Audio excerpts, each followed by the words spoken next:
Assalamualaikum warahmatullahi wabarakatuh.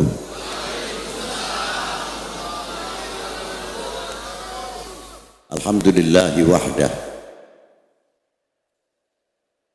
mausufun bikulli kamalin munazzahun an kulli nasin, laisa kamitslihi syai'un wa huwa jami'ul kamal ghaniyun amman siwah. Wassalatu wassalamu ala As-Sayyid Al-Kamil bil-Fadail alladhi khassasnahu fil azali bisahibi jami'i sifatil kamaliyah munfaridi fi khalqihi wa khuluqihi bi ashrafil khususiyah an-nabiyil ummi a'lamul mu'jizat al-habibil 'alil qadril 'azimil jah. Walam yakhluqil khallaqu khalqan mithlah la qablahu wa la ba'dahu afdal minhu wa akram manzilatahu inda hadrati sultanil mamlakatil ahadiyah wa ja'altahu wasitatul uzma li ahli la ilaha illallah Sayyidina Muhammadur Rasulullah miftahid daris salam fi maq'adi sidqin inda malikin muqtadir sallallahu alaihi wa ala alihi wa ashabihi fi kulli lamhati wa nafasin adada ma wasi'ahu ilmullahi amma ba'du. Hadratil muhtaram al-mukarramun, para sesepuh bini sepuh, para alim ulama, para habaib, khususnya yang saya hormati, yang saya banggakan, anak cucu putra wayah Al-Maghfurlah Tubagus Muhammad Falak, dan yang saya hormati para alim ulama. Maaf kalau saya tidak bisa menyebutkan satu persatu, bukan berarti mengurangi ta'zim kita, ihtiram kita kepada para beliau. Juga yang saya hormati bapak-bapak dari Forkominda Bogor atau yang mewakilinya, dan yang saya hormati Bapak Wakil Presiden Republik Indonesia Kiai Haji Ma'ruf Amin, dan yang saya hormati Bapak Wali Kota atau Bapak Bupati atau yang mewakilinya, Bapak Dandim, Bapak Kapolres, Bapak-bapak dari instansi pemerintahan sipil TNI Polri yang selalu kita banggakan, para asatidah di dalam pondok pesantren yaitu Bagus Muhammad Falak yang diteruskan oleh putra wayah atau cucu-cucunya. Hadirin wal hadirat rahimakumullah. Pada malam hari ini kita itu menghauli ke-51 dihitung dari mulai wafatnya Sayyidi Syekh Tubagus Muhammad Falak. Beruntunglah untuk kita semuanya di mana di Indonesia ini jumlah para aulia boleh dikatakan nomor 2 dari Hadramiyah atau Hadramut. Bahkan ada yang berpendapat lebih dari itu. Tuba liman fiha. Beruntunglah atas kita semuanya, khususnya yang tinggal di Indonesia ini.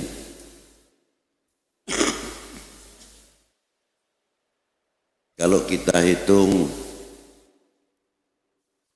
dari mulai Pasai, Aceh, sampai ke daerah Medan, Palembang, Banten, Demak, Madura, dan lain-lainnya, mungkin per 1 kilo atau 2 kilo di pesisir ini ada tanaman-tanaman mutiara-mutiara yang tiada ternilai harganya, adalah dari para auliyaillah wa ibadillahis salihin.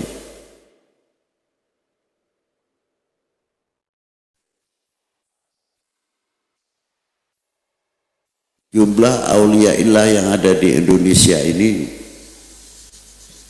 bukan ratusan lagi, ribuan.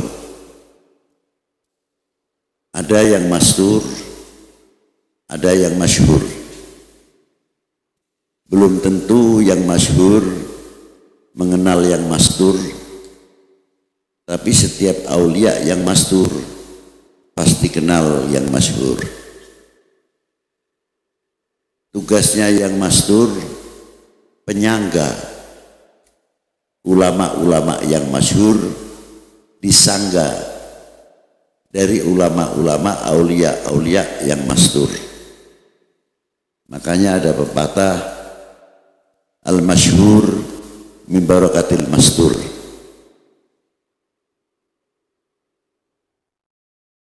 Di kelompok para auliaillah perlu diketahui di dalam kitab Jami' Karamatul Aulia,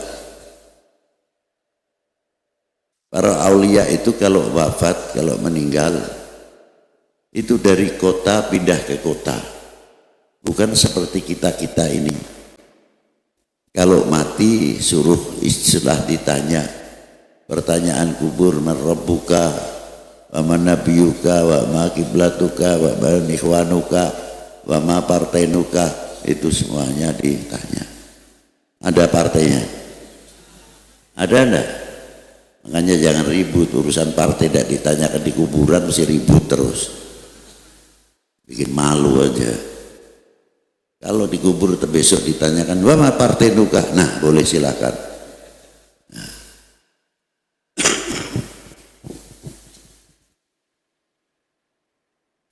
Para auliaillah, kalau para mukmin biasa setelah bisa menjawab disuruh tidur, nanti dibangunkan yaumil qiyamah, terkecuali keluarganya datang untuk berziarah. Nah, orang yang berziarah kubur itu bagaikan saya umpamakan penyiar TV, bacaannya membacakan agenda yang akan diadakan di dalam TV, tapi dengan senyumnya yang luar biasa, tidak melihat yang menonton TV. Padahal yang nonton TV itu macam-macam. Ada yang pakai salon pas di kepalanya, ada yang sakit gigi, ada yang sedang bergurau dan lain sebagainya, dan ada yang sakit lainnya, kena flu dan sebagainya. Orang yang nonton TV bisa mengetahui penyiar TV, pembawa acara TV, tapi penonton TV tidak mengetahui yang melihat TV. Itulah orang ziarah kubur, seperti kita membacakan Yasin, sholawat, tahlil kepada para beliau, kita ya taunya makbaroh saja, nisan 2, tapi yang di dalam kubur kita masih apa? Terang tahu semuanya. Hajatnya apa kepada Allah Ta'ala? Para beliau mengetahui. Inkisafnya beliau pada waktu hidup dengan inkisafnya setelah mati 3 kali lipat para beliau. Jadi lebih tajam, lebih awas lagi dibanding masa hidupnya yang di dalam barzah. Makanya diperintahkan, disebutkan di dalam kitab Jami' Karamatul Aulia, sebaiknya orang ziarah kubur adalah menata adabnya dahulu. Banyak orang ziarah kepada aulia, kubur aulia tidak hasil maksudnya. Apa sebabnya? Min su'il adab. adabnya tidak terjaga. Itulah. Tapi banyak orang yang pas-pasan. Tapi ketika beliau ziarah kepada para aulia, dia akhlaknya bagus, adabnya bagus. Justru cepat diijabah oleh Allah Subhanahu wa taala. Yang tawasul kepada beliau minta diantar kepada Allah Subhanahu wa taala, itu maknanya tawasul. Itu. Nah, para aulia ilah tersebut yang di dalam kuburnya yang hafidul Quran atau yang ahli tadarusil Quran sampai sekarang masih tadarusil Quran. Jangan dikira tidak. Yang ahli qiyamul lail masih qiyamul lail. Yang ahli salawat kepada Nabi masih mendawamkan salawat Nabi. Yang ahli zikir sama. Lu apa tidak putus? Tidak putus. Karena apa? Tajdidul amal fi hayatihim. Memperbarui amal kehidupan beliau ketika di dunia, diperbarui terus.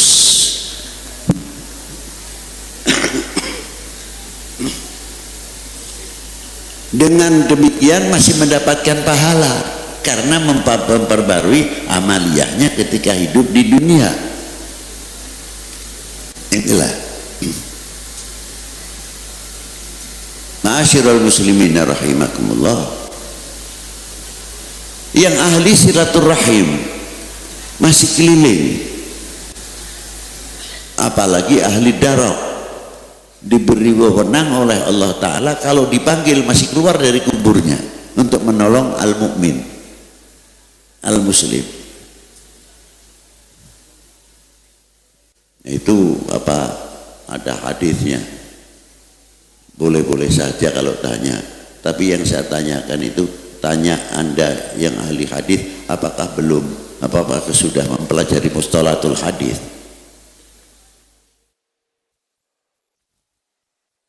Baca hadis saja masih bangun jatuh sok gaya tanya apa ada hadisnya. Ini yang lucu, terkadang begitu. Dikira membaca hadis itu mudah asal ada maknawi, tidak bisa. Nahwu yang ada di dalam hadis terkadang kalah dengan riwayat. Asbabul wurudnya itu terpaksa, bukan terpaksa lagi, memang harus ke sana. Apa contohnya hadis niatul mukmin khairu min amalihi, mestinya domirnya kepada niatul mukmin kalau mengetahui nahwu. Sedangkan kalimatul mukhatab saja ada yang harus istighdari, artinya ketika kita membaca assalamu alayka ayuhan nabiyyu wa rahmatullahi wa barakatuh, kita harus menghadap kepada Rasulullah seolah-olah Rasulullah di hadapan kita. Itu namanya mukhatab istighdhariyah, bukan assalamu alayka ayuhan nabiyyu wa rahmatullahi wa barakatuh, cukup begitu saja. Makanya kalau orang mengetahui bahwa ketika kita sholat dan sering kita membaca assalamu alayka ayuhan nabiyyu wa rahmatullahi wa barakatuh, apa aplikasinya, sosialisasinya setelah kita istighdar kepada Nabi sallallahu alaihi wasallam. Nah, ketika kita memberikan salam kepada para aulia, kalau kita yang ziarah itu kita datang berdiri, salamullah ya sadah minar rahman yakshakum, yang dalam kubur itu ikut berdiri, bacakan. Nah, saya lanjutin hadis itu dulu. Niatul mukmin khairu min amali. Sahabat Umar dengan sahabat Utsman datang ke Rasulullah sallallahu alaihi wasallam minta izin untuk menutup jurang atau sumur yang agak lumayan dalamnya, tapi orang-orang itu sering lewat jalan situ kalau mau ke Suglel.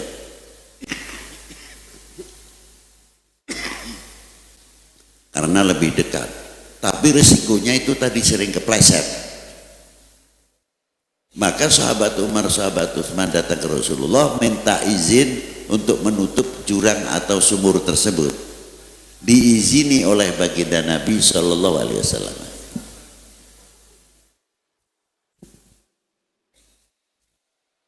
Di belakang itu jangan ngobrol aja itu.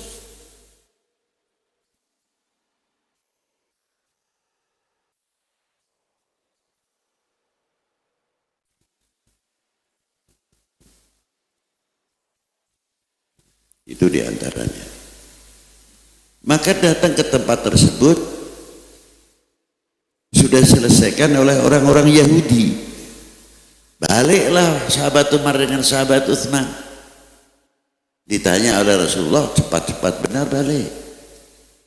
Ya Rasulullah, sudah diselesaikan oleh orang-orang Yahudi. Faqala Nabi sallallahu alaihi wasallam, niyatul mu'min khairu min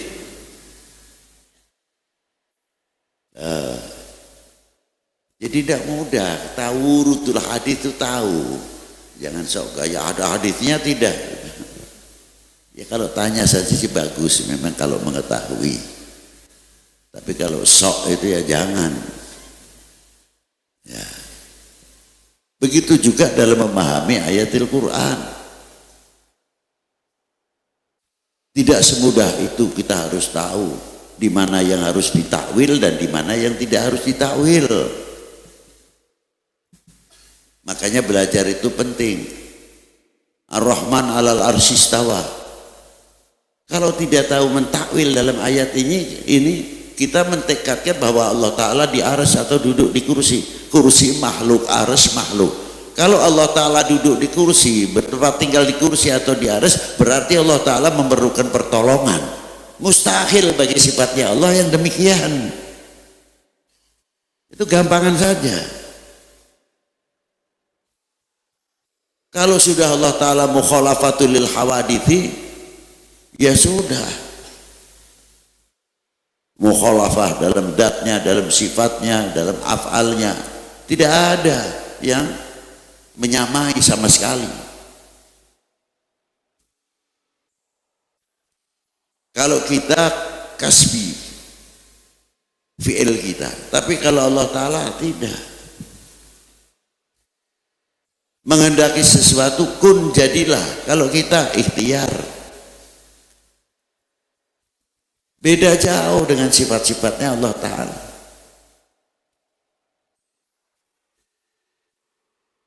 Nah, maka dari itu kita harus kenal juga at-tauhid. Lebih jauh kita kenal kepada Allah Subhanahu wa Ta'ala.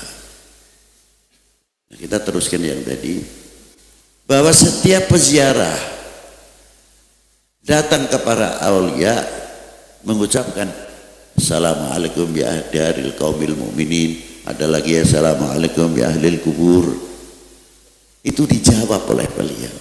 Nanti kalau kita berdiri mengucapkan bareng-bareng salamullah ya sada minar rahman ya rasyakum, beliau ikut. Jangan dikira kita yang baca lalu beliau diam. Tidak. Setelah itu kita baca Al-Fatihah wa Yasin, beliau ikut baca Fatihah dan Yasin. Kalau kita tahlil, beliau pun mengikuti tahlil kita. Kalau kita tawasul kepada beliau untuk didoakan, beliau berdoa. Kalau kita yang berdoa, beliau ikut mengamini.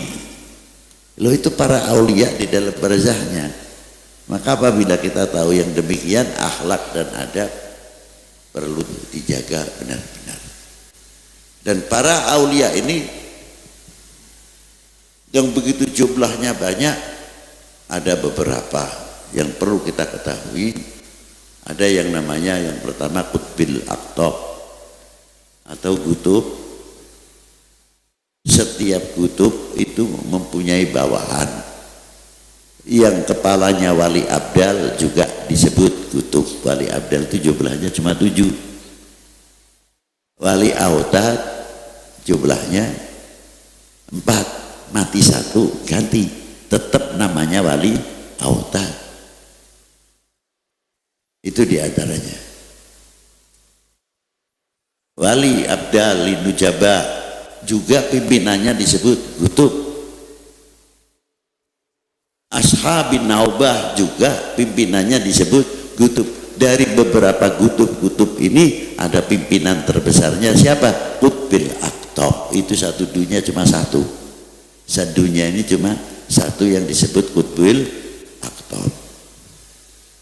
Seperti siapa? Sayyidi Syekh Abdul Qadir Al-Jilani, seperti Syekh Fakil Muqaddam Muhammad bin Ali Ba'alawi, Sayyidi Syekh Ahmad Al-Rifai, Sayyidi Syekh Ahmad Al-Badawi, Sayyidi Syekh Ibrahim Ad-Dasuqi, dan beberapa keamsalihim.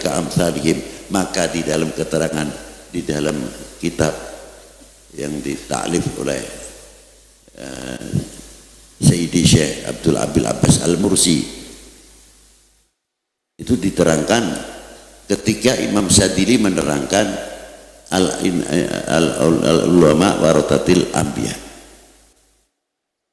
Yang dimaksud bagaimana al-ulama warathatul anbiya? Ada dua hal. Ini disebutkan di dalam kitab Tabaqatul Kubra juz tsani dalam manaqibnya Syekh Abil Abbas Al-Mursi. Beliau muridnya Sayyidi Syekh Abil Hasan Al-Syadili sampai ke atas sampai ke Rasulullah sallallahu alaihi wasallam. Silsilahnya dalam silsilah tarekhahnya. Apa yang dimaksud al-ulama warathatul anbiya? Ala firqatain, alal qismain, dibagi dua. Yang pertama disebut as-sadiqun. Yang kedua disebut as-salihun.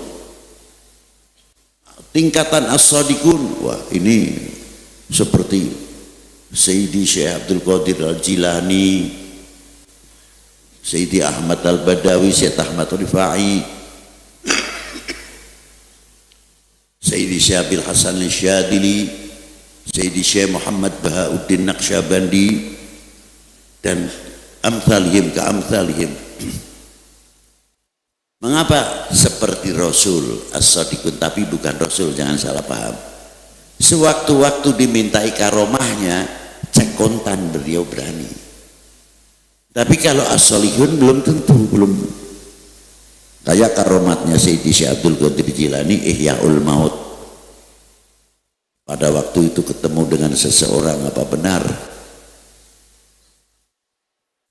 kamu bisa Ihya'ul Maut?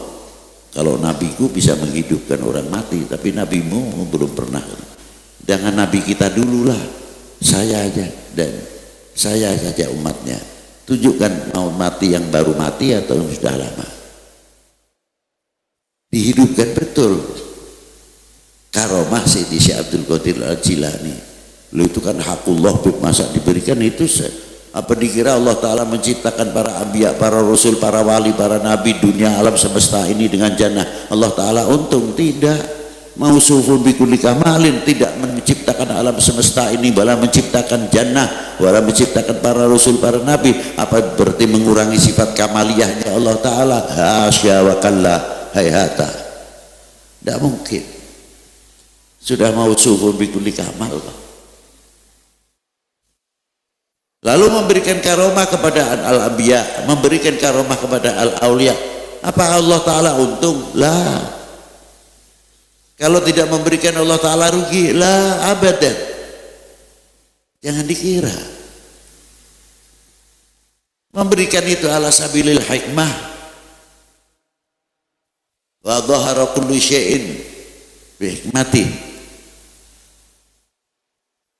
Itulah. Berani mengeluarkan karomahnya yang luar biasa. Itu tingkatan as-sadiqun. Tingkatan as-salihun, ya saya doakan saja semoga begini. Sudah. Untuk meraih martabat ke sana masih jauh. Itu diantaranya. Nah, kalau kita ceritakan al-karomah, ya jangan ditakar dengan akal. Karomah itu tidak bagiannya akal. Mukjizat karomah bagiannya iman. Baru pakai iman, percaya nanti. Tapi kalau pakai akal, ya mundur. Apalagi akalnya tidak beriman. Lah itu diantaranya. Banyak di Quran, seperti contoh Nabi Allah Sulaiman. Cari burung hudhud. Burung hudhud ini 2 hari kok tidak pulang. Tidak lama burung hudhud pulang. Ditanya, dari mana kalian? Hampir saja saya potong kalian. Saya baru datang dari negeri Sabah, Yaman. Loh, ada apa? Ada satu kerajaan, rajanya adalah seorang wanita yang cantik, namanya Belgis. Tapi masih ya'budul syams, menyembahnya masih kepada matahari. Benar nih omongan kamu ini, benar. Bikin surat untuk disampaikan kepada putri Belkis di bawah. Tidak lama dapat balasan. Surat yang pertama yang diberikan kepada putri Belkis untuk mengajak beriman. Nah, surat yang balasan dibawa lagi oleh hudhud, burung hudhud itu. Burung hudhud itu namanya pelatuk bawang kalau di tempat kita. Isinya apa? Menolak, tapi sanggup membayar upeti. Yang jadi pertanyaan ini, Nabi Allah Sulaiman kok percaya sama burung itu loh? Padahal burung itu kan tidak berakal, cuma mempunyai pengertian. Loh, ini Nabi Rasul percaya dengan burung. Akal di mana?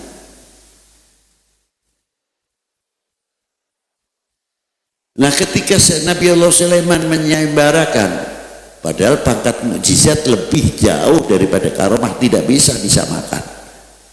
Karomah ya karomah, karomah bukan petilan mukjizat. Karomah, mukjizat.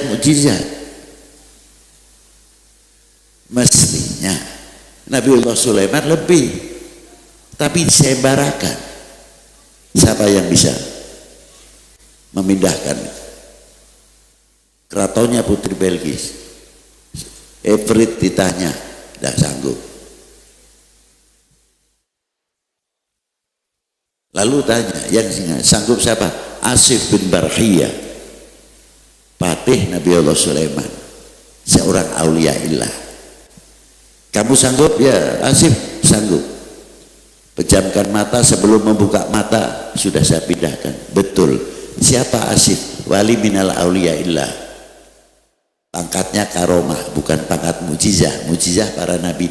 Nabi Allah Sulaiman percaya kepada aulia illah. Lalu kita ini apa? Yang Nabi Rasul saja percaya dengan para aulia illah. Itu satu contoh. Luar biasa. Ma'asyiral muslimin rahimakumullah. Maka apabila kita melihat bagaimana Allah Ta'ala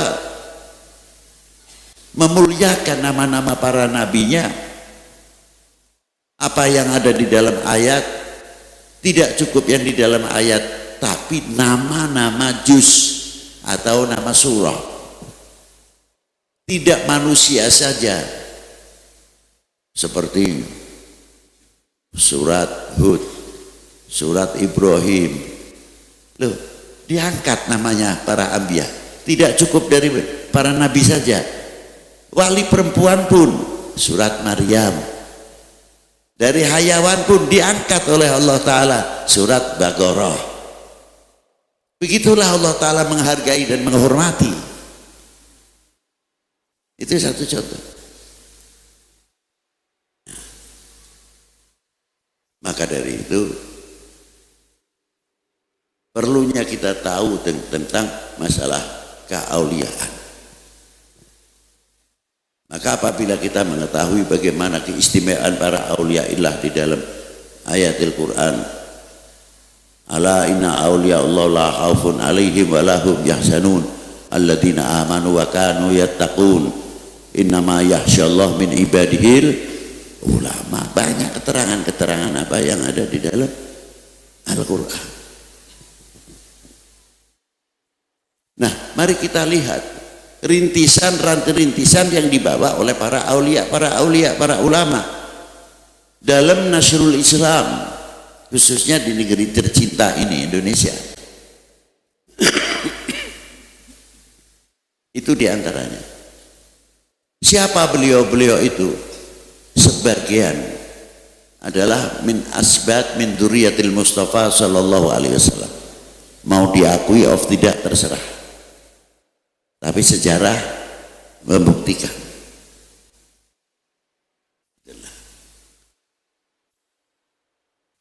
Lah wali 9 ini jumlahnya aulia wali 9 yang 9 orang, tapi mati satu dari beliau diganti lain orang lagi juga namanya wali 9.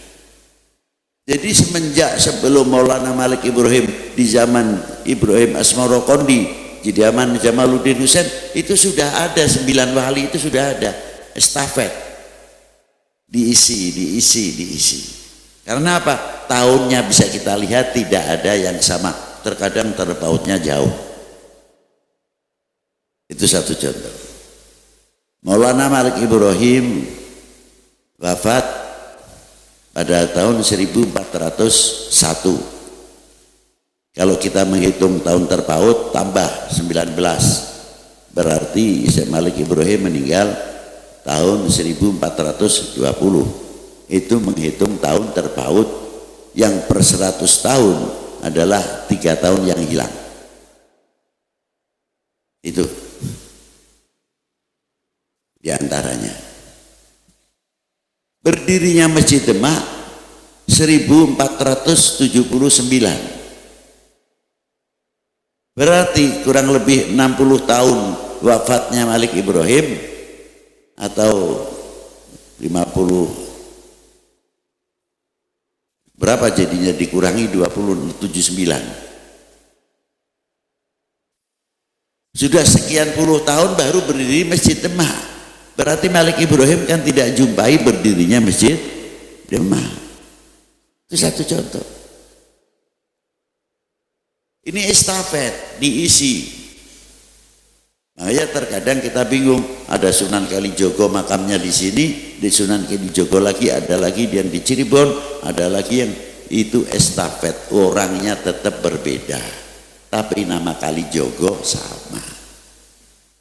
Mengapa digelar kali Sunan Kalijogo? Karena pada waktu itu banyak aliran-aliran. Untuk menjaga supaya aliran per aliran tidak timbul pecah belah, yang sehingga menggoyahkan kerajaan pada waktu itu Brawijaya. Kalau yang di Jawa Barat Pajajaran, dijaga oleh siapa? Para ulama, para aulia yang menjaga aliran dengan aliran, jangan sampai benturan, akibatnya pecah. Bangsa ini pecah, kerajaan ini disebut Kalijogo. Bukan sekadar atas nama Kalijogo, hanya ceritanya puasa 3 tahun di pinggir Bengawan Solo sampai lumutan, tidak itu saja. Itu satu contoh. Nah, beliau rata-rata ahli ekonom, ahli pertanian, ahli obat-obatan, ilmu kedokteran mampu menguasai. Dengan cara itu para beliau berdakwah, terutama yang paling ampuh dalam dunia perdagangan ekonomi. Ini kelihatannya kok sudah malam ya, mungkin nggak betah nih, udah ngantuk ini rupanya. Sudah jam 1 lebih ya. Sanggup? Nah, seumpamanya kita menggunakan perdagangan, banyak minyak wangi, bawa sarung Samarinda, bawa batik dan lainnya. Kita masuk ke rumah orang itu tidak malu. Selamat pagi Pak, atau selamat siang Pak, Assalamualaikum, Waalaikumsalam. Aduh, bawa apa ini Pak? Ini ada batik Pak, sarung, ada minyak semit, minyak harum. Ya kalau Bapak mungkin bisa beli atau mengendaki, lihat saja boleh Pak, boleh, silakan. Nama Bapak kenal. Mas masuk rumah itu dengan bawa dagangan tidak repot. Nah ulama-ulama aulia illah dahulu itu sama dengan membawa dagangan, bukan muter tasbih sudah mukanya pucat kayak di dalam film. Lalu yang ada ahli kesaktian saja, yang satu mengeluarkan keris, yang satu mengeluarkan cahaya, gitu. Sampai kapan itu cara itu? Nah, tidak. Beliau bukan begitu. Dengan ekonom itu tadi, ketemu di mana kita pernah masuk bertamu di rumah ini, menawarkan ini, akhirnya dijalankan. Hei Pak, lupa nih ya sama saya. Udah Pak, Bapak kan pernah ke rumah saya. Nah, akhirnya jadi saudara, walaupun masih berbeda paham. Yang ahli pertanian sama. Jadi mewujudkan rahmatan lil alamin dengan melalui ekonomi, dengan melalui pertanian, dengan melalui intelektual. Karena keuniversalan Al-Quran itu masih banyak yang harus kita kupas, yang mencakup dalam ilmu pengetahuan yang luar biasa, bukan dogmatis. Loh itulah, ini semua berkiblat ke siapa muaranya? Kepada baginda Nabi Sallallahu Alaihi Wasallam. Mengapa Rasulullah dihijrahkan ke Yathrib, bukan dihijrahkan ke negara semenanjung Arabia yang sudah cukup maju? Kulturnya sudah maju, tetangga semenanjung Arabia. Tapi kalau Saudi di tanah Arab repot sekali. Yang namanya ketua suku fanatisnya dalam sukuisme, wah luar biasa, hingga sulit dipersatukan. Cuma yang mampu cuma baginda Nabi Sallallahu Alaihi Wasallam. Pada waktu umur 25 tahun ketika mau memasukkan Hajar Aswad ke Ka'bah.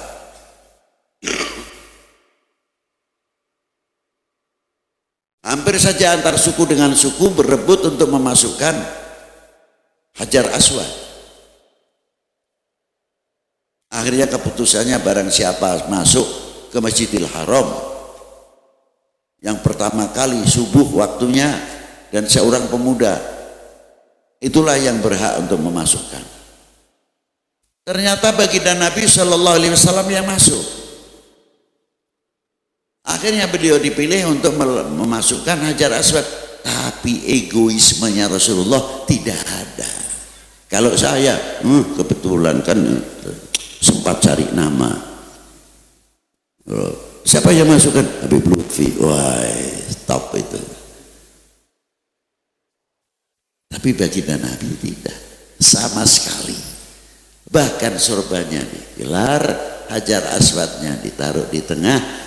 Semua ketua suku, ketua kelompok, ayo bareng-bareng ngangkat Hajar Aswad. Kebersamaan. Padahal yang ngangkat pada waktu itu belum muslim. Tapi begitulah Rasulullah hebatnya. Mendapatkan satu kepercayaan hingga Rasulullah mendapat gelar Al-Amin. Tapi terkadang hati kecil saya bertanya, Al-Amin, Al-Amin sekarang itu kemana? Yang dipercaya oleh masyarakat, yang dipercaya oleh lingkungan, yang dipercaya oleh pemerintah menjadi orang-orang pemersatu, perekat umat, perekat bangsa, menjadi lopian contoh-contoh yang luar biasa. Kemana Al-Amin, Al-Amin itu sekarang? Apakah kita tidak bisa menjadi warisan sedikit kotroh, menjadi Al-Amin, Al-Amin, penerus baginda Nabi Sallallahu Alaihi Wasallam, bukan pengompor, bukan penghoak. Malu mestinya pada waktu itu kalau kita melihat Rasulullah masih umur 23, wakilah 25 tahun.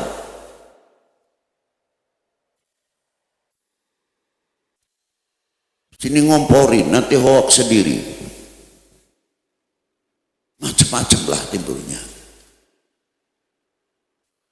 Itu diantaranya. Nanti ada ulama atau ustadz salah sedikit, ayo diorbit. Rame. Nanti ada TNI jadi oknum, diorbit lagi. Nanti dari polisi jadi ada oknum lagi, diorbit lagi. Nah kalau begitu gimana nanti yang menjaga kewibawaan TNI, Polri, kewibawaan pemerintah? kalau sudah digoyahkan? Siapa yang akan menjamin kekuatan ketahanan nasional kalau bukan kita-kita sendiri yang mempagari yang tidak mudah oleh hoax atau dan lain sebagainya? Berpikir sedikit. Tidak semudah itu. Ma'asyiral muslimin rahimakumullah. Itu telah dirintis. Nah, mengapa hijrahnya Rasulullah kok dari Mekah ke Yathrib atau Madinah sekarang? Ada apa? Ada istimewa. Apa di antaranya? Di antaranya ada jalan sutra yang menghubungkan Yathrib ke negara Cina 3000 tahun yang sebelum Masehi dalam lapangan perdagangan. Disebut jalan sutra karena dari Arab sudah banyak yang berdomisili di timur jauh. Barter dengan obat-obatan, ilmu kedokteran dibawa dari Arab, dari sana ilmu sutra. Kain-kain disebut, sampai jalan itu disebut jalan sutra. Luar biasa pada zaman itu. Dihidupkan jalan ini oleh baginda Nabi sallallahu alaihi wasallam. Maka begitu baginda Nabi hijrah, jalan yang ekonomi yang luar biasa dihidupkan. Bukan terus Allahu Akbar saja. Allahu Akbar, bangun fakultas perguruan tinggi. Allahu Akbar, bangun marketing, pasaran ekonomi yang maju. Allahu Akbar, bangun mall. Allahu Akbar, bangun sarana pendidikan, teknologi maju, ahli IT, ahli elektro, kedokteran yang luar biasa. Allahu Akbar, bukan bangun khilafiyah. Negara lain sudah maju membuat nuklir dan lain sebagainya, kita masih ribut talqin, tahlil, maulud, manakib, tidak ada habis-habisnya. Kapan bangsa kita akan maju kalau pola-polanya pikiran demikian? Jawab.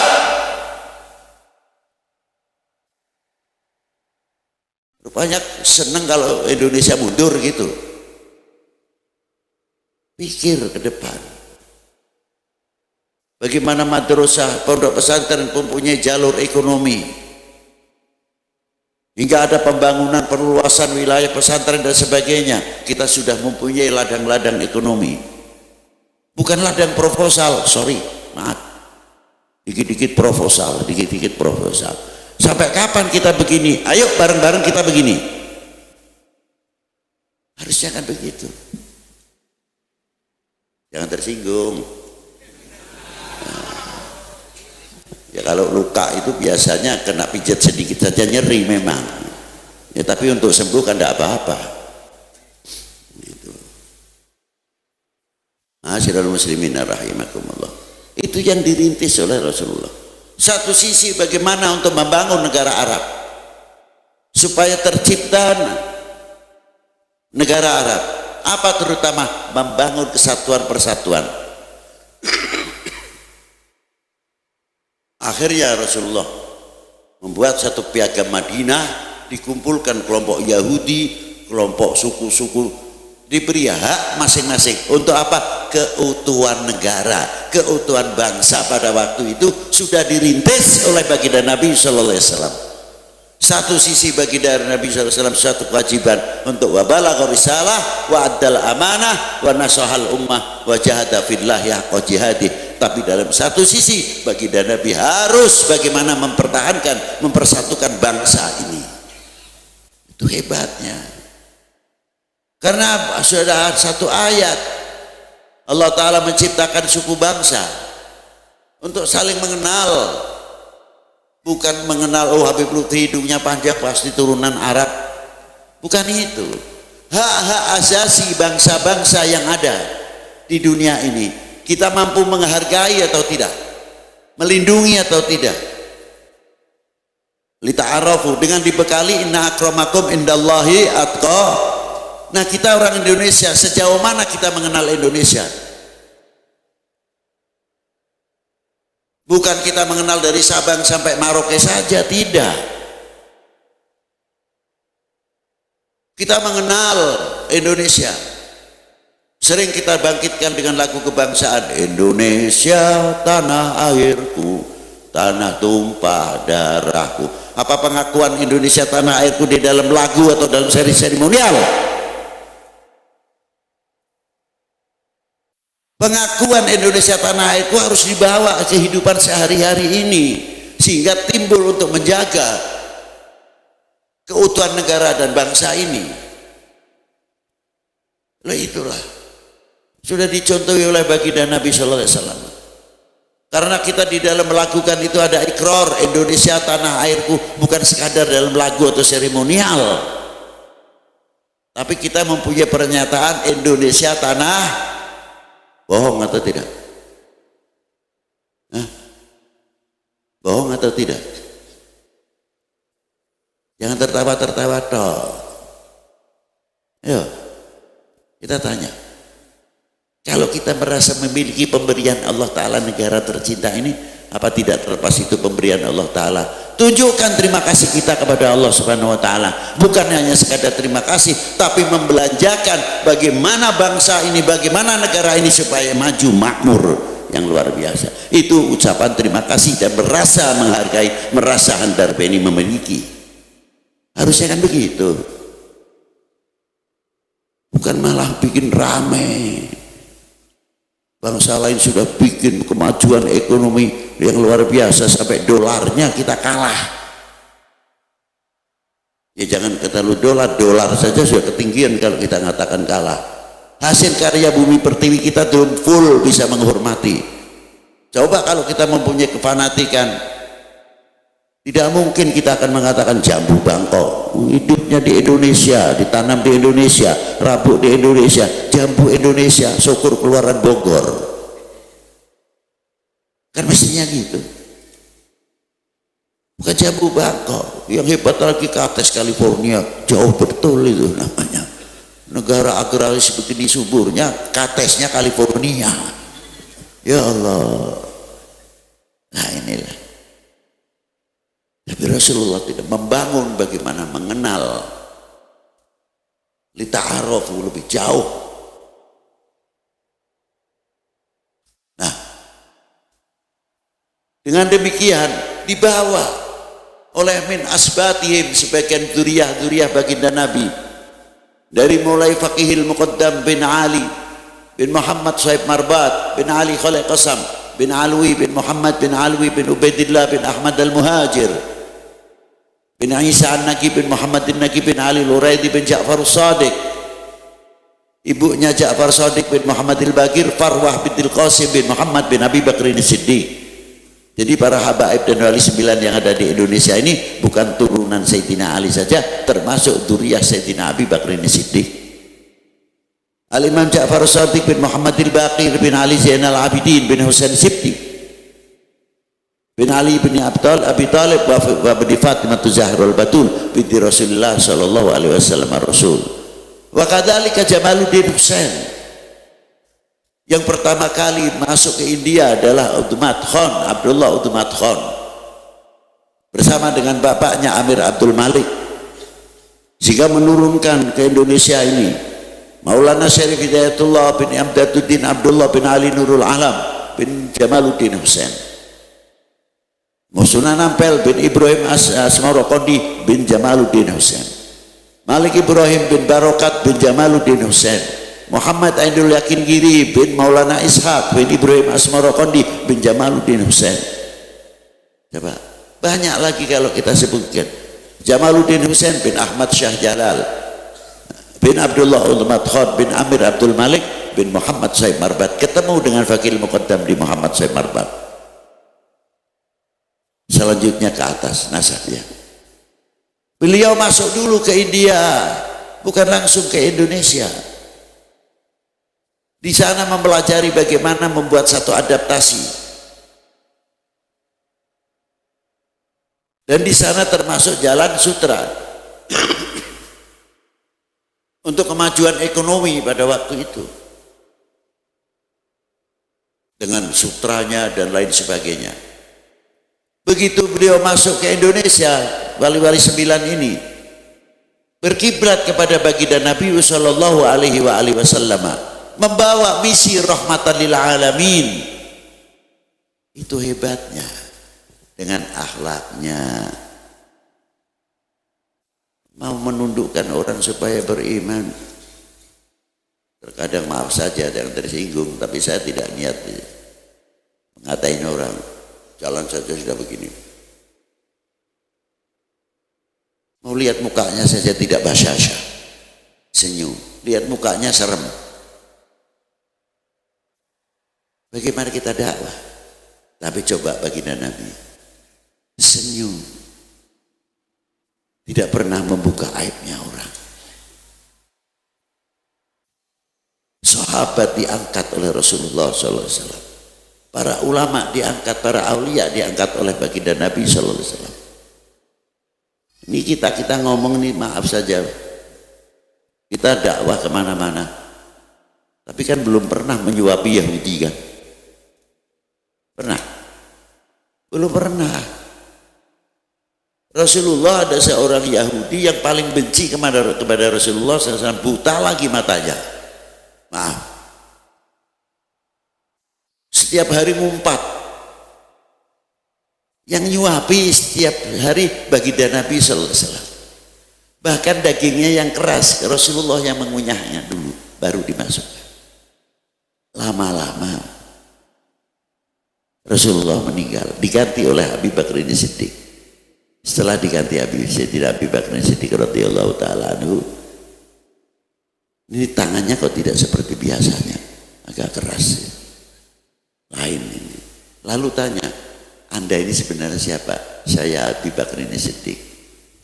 Abu Bakar, mana yang biasa menyuapi saya?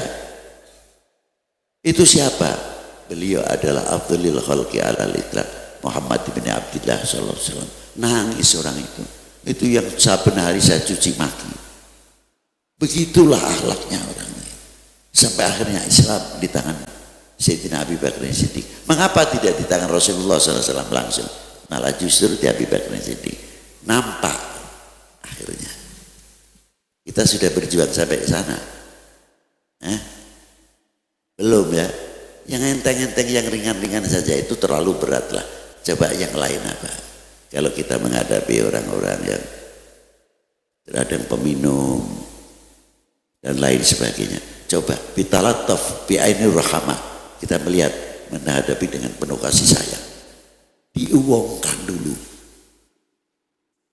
bukan terus dimungsuhi, bukan. Betul, kita akan menyampaikan hak, ada tempatnya, nanti ada caranya. Alah, itulah yang dirintis oleh kajian Sunan Wali 9. Sampai sekarang pun masih bisa mempersatukan umat, bisa mempersatukan bangsa. Coba kalau ziarah Jumat Kliwon ke Syarif Hidayatullah, separuh muslim, separuh non muslim. Luar biasa. 454 tahun beliau meninggal tahun 1568. Maulana Hasanuddin meninggal tahun 1570. Maulana Yusuf meninggal pada tahun 1580. Coba.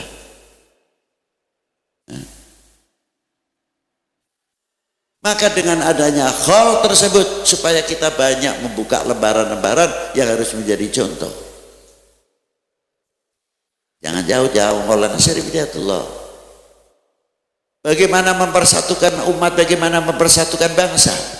Orang sudah, sekali lagi saya ulangi, sudah meninggal sekian ratus tahun. Bahkan sempat membuat ekonomi kerakyatan. Kita ini belum apa-apanya dibandingkan Wali 9. Malu mestinya. Nah, disinilah pentingnya diteruskan oleh beberapa pewaris-pewaris para beliau-beliau.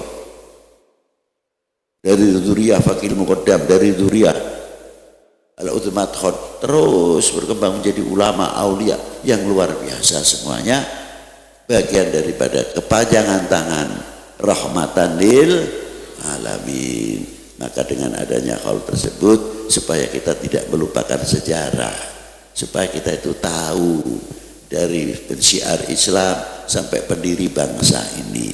Yang terakhir itu sepele sajalah, apakah kita ini mau mengecewakan para beliau? Nah, kalau tidak, ayo kita perbaiki, tambah ukhuwah, tambah kompak, tambah rukun. Tidak mudah menjadi umat dipecah belah. Itu saja yang bisa saya sampaikan. Mohon maaf yang sebesar-besarnya atas keterlambatan saya. Wabillahi taufiq wal hidayah wal afu minkum. Wassalamualaikum warahmatullahi wabarakatuh.